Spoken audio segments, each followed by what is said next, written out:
University কত কারণেই বন্ধ দেওয়া হয়, কিন্তু ঢাকা ইউনিভার্সিটি একবার এক অদ্ভুত কারণে বন্ধ দেওয়া হলো,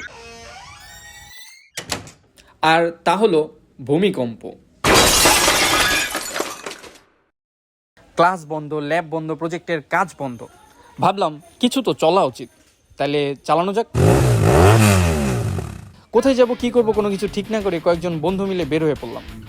তারপর ঠিক করলাম গাবতলী দিয়ে ঢাকার বাইরে সাভার অথবা মানিকগঞ্জের কোথাও থেকে ঘুরে আসবো। যে কথা সেই কাজ, কিন্তু একটু পরেই বাঁধল বিপত্তি। গাবতলী পার হওয়ার পরে এক বন্ধুর বাইকে সমস্যা দেখা দিল। আশেপাশ জনশূন্য থাকলেও হঠাৎ এক মেকানিকের দেখা পেলাম। মামা আমাদের আশ্বস্ত করলো, বললেন কিছু পার্টস প্রয়োজন, যা সামনে থেকে নিয়ে আসতে হবে। যেই কথা সেই কাজ, পার্টস নিয়ে আসার পর কতক্ষণ অপেক্ষা করার পর ফাইনালি গাড়ি ঠিক হলো এবং আমরা আবার আমাদের যাত্রাপথে রওনা হলাম। শহরের জ্যাম ঠেলা মানুষের জন্য এ ধরনের রাস্তা সত্যিই উপভোগ্য ব্যাপার। চলতে চলতে আমরা পৌঁছে গেলাম এক গন্তব্যে।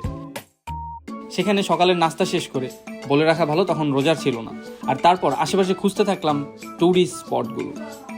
হুট করে ম্যাপে দেখে এক ট্যুরিস্ট স্পটে পৌঁছে গেলাম। কে জানতো এখানেই শেষ হয়ে যাবে আমাদের ট্যুরের বাজেটের ম্যাক্সিমাম অংশ। 6 জনের প্রবেশ মূল্য 400 টাকা, পার্কিং ফি 200 টাকা। মাত্র 10 মিনিটেই 600 টাকা কিভাবে হারানো যায় তা এই নাহার গার্ডেনে প্রবেশ করলে বুঝতে পারবেন।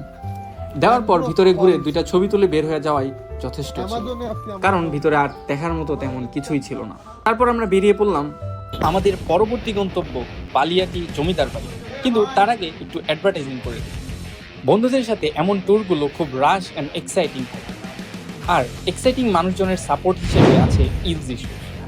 Utmost quality with proper fit and comfort. Ilzi Shoes, your companion on your journey. Baliati Zamindar Bari. আমরা এখন আছি মানিকগঞ্জের বালিয়াটি জমিদার বাড়িতে। 19 শতকের রাজা গোবিন্দ রায়, যিনি পেশাগতভাবে একজন লবণ ব্যবসায়ী ছিলেন, তিনি এবং তার 3 পুত্র মিলে এই বাড়িটি তৈরি করেছিলেন। 5.88 একর জায়গার উপর নির্মিত এই কাঠামোটিতে রয়েছে 200-এরও অধিক কক্ষ।